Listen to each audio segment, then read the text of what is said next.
This is part 2 of class 10 in class lab, where we'll be working with density surfaces and how to create a density raster. So to get started, we are in ArcMap, and I need to connect to my data for this week. So if I go to Arc Catalog and I go to class 10 lab data, I'll see airports, city bike, and uni-cities. I'm going to be working with airports and the city bike data sets, I think, for this tutorial. So I'm going to work with airports first. So I'll drop in airports here, and we can see that we have a global data set of airports. And let me bring the UTM grid in so that we can see some context to our points here. Okay, that's great. And what's important about density surfaces is that we really want to be in a planar system oftentimes, because the measurements that are going to come back to us, or the classing that's going to come back to us, is going to be per square units. And we really don't want those to be degrees. We want those to be a planar unit. And I'll talk about that in just a second. So here we have our global cover for airports, and just looking at it, I can see some variation in terms of density. Obviously, United States is heavily covered across all the United States, but I really don't know any particular densities. I just know that certain areas have more airports than others, but I don't know them with any visual exactitude. So what I would like to do in this case is just run a density raster to see where my hot spots are, where most of my airports are located. So let's go ahead and do that. So we have our points input. It's in a metered system, and we can see it's projected. So we're going to now go to Arc Toolbox, and this is going to be a surface tool. So we're going to be in Spatial Analyst Tools, and we're going to be using Density, which is the second under Spatial Analyst Tools. And remember, with Spatial Analyst, we need to make sure that we have, under Customize, we need to make sure that we have that extension enacted. So I have Spatial Analyst turned on under Extensions. Okay, so I'm going to go ahead and go to Density now. And there's several different types. There's line density, so we can use lines as an input. We can also just work off points themselves. But oftentimes we want to use what's called kernel density. And I talked about this a little bit in the lecture, that a kernel is a certain type of interpolation pattern. So if we have known points, we can kind of estimate out from the known points density, and that gives kind of the usual pattern is kind of this kernel effect, and we'll see that taking place in just a second. So I'm going to use kernel density. It's a predictive interpolated surface, and my input here is going to be airports. And importantly, once I put it in, I'm not going to specify the population field. So you can see it's giving me a warning here. And I don't really have anything that I would really want to populate here. The object ID, the latitude, longitude, the geoname ID, none of those are really good population fields. Under the population field, if I had something like a statistic that was meaningful, say I had flights per hour leaving an airport, or if I had population that comes through the airport on a monthly basis, if I had some meaningful variable that I was measuring, I would populate it oftentimes to give more weight to that particular variable in the data set. And we'll do that in just a second. But in this case, we're just not going to populate it all. We're just going to say none. I'm going to accept the defaults here. So it's going to set the search radius depending on what it thinks is the most optimum. Now what's important here under square units is that I have a choice now. Since I'm in a metered projected system, the values that are going to come back to me are going to be per whatever map unit I choose, area unit I choose. So in this case, I probably want to be the largest unit possible, which is square miles. The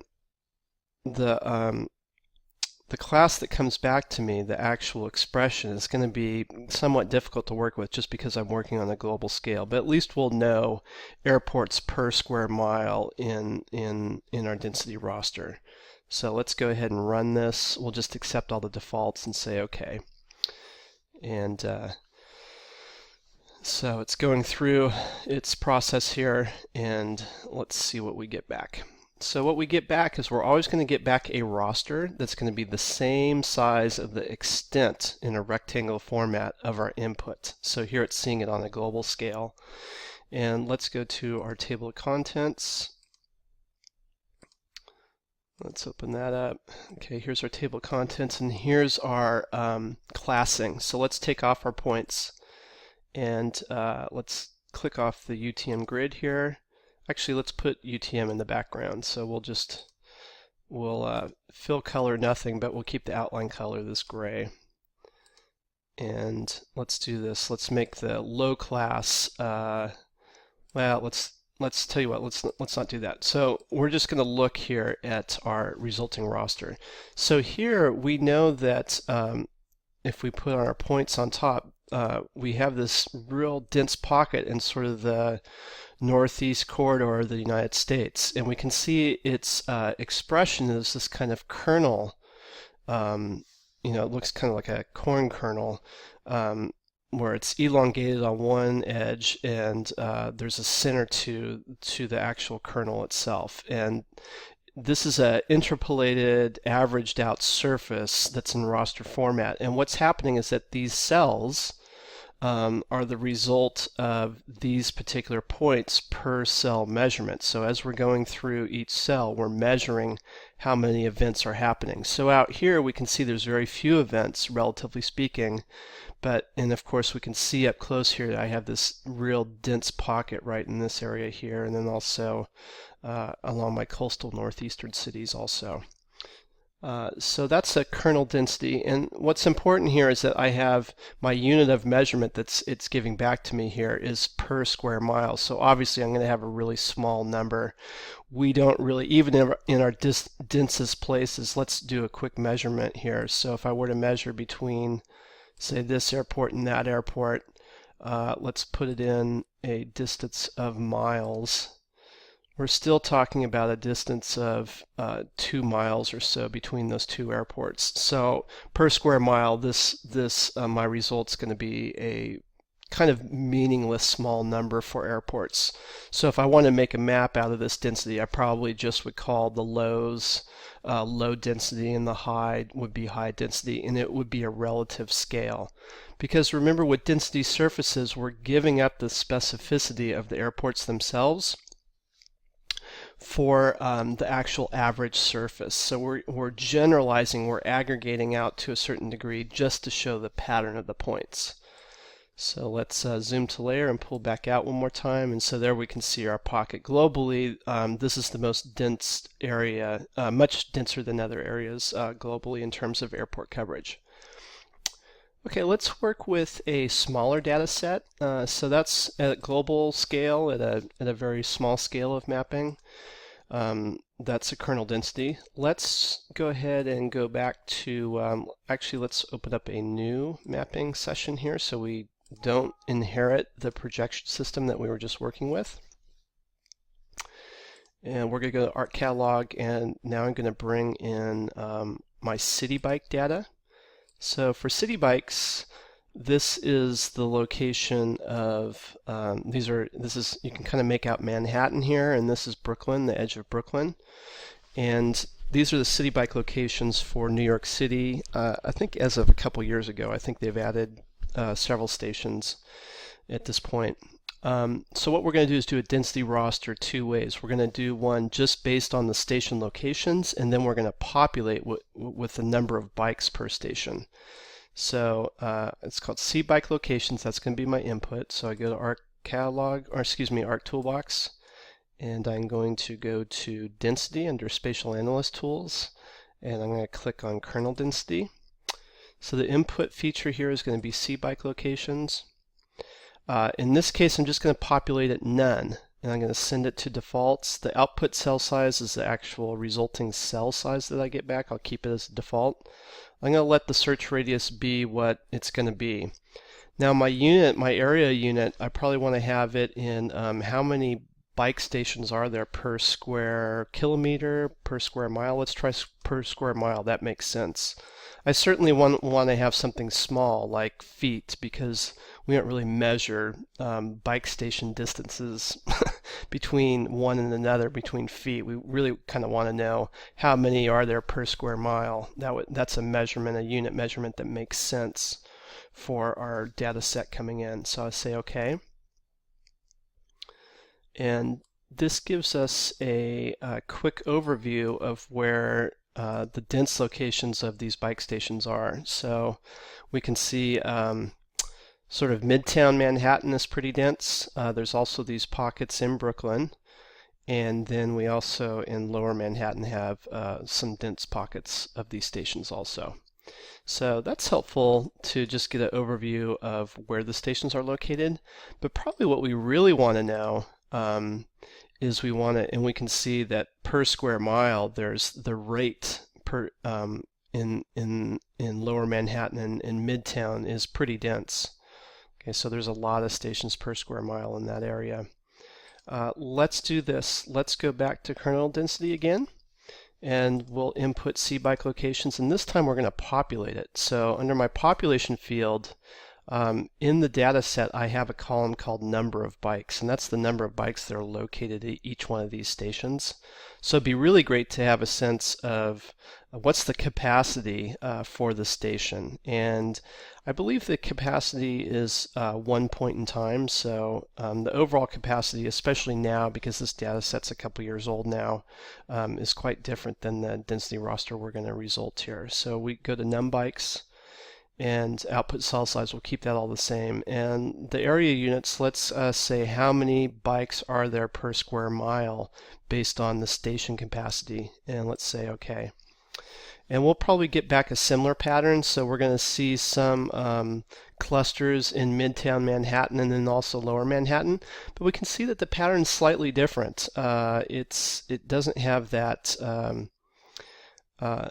you know, there are stations on the edges now that do have a lot of capacity, like getting closer to the Upper East Side over here has a lot of capacity. There is a lot of capacity for bikes in certain pockets within Brooklyn that weren't just based on the actual lat-long input of the stations beforehand. So, and then of course we can adjust. Let's do one more pass and let's adjust the kernel density search area. So if we put in C bike locations, and let's put a search radius in of let's put 1,600 feet. We're in feet, okay, so that's really important. The search radius has to be in the units of the system that we're in. So we're currently in feet, so I'm saying 1,600 feet. I'll go ahead and I want to see per square mile what the density is of these bikes, or the bike capacity, and I'll say OK. And so I get a little bit different pattern at 1,600 feet. So let's look at it real quickly. So I'm going to turn off the bike locations there. Yeah, we can see that we get a little bit more robust pattern. I probably like the 1,600 feet a little bit better. The first one on the default seems a little, quote, anorexic to me, whereas the density's filled out a little bit better at 1,600 feet. Now, what's important about these density surfaces is that these are average surfaces, so they're interpolated approximation of the density. So we're giving up the exactitude of the points. So the points are very specific in terms of the location. And the data, if we're populating the data, that's very precise too. So if I go to Open Attribute Table and I look at the actual column, those are real numbers sitting right there. So the result that I'm getting back is generalized. So I have some leeway in terms of adjusting the search area radius to get a pattern that kind of fits the data set. Okay, so there's a little bit of manipulation that can happen here.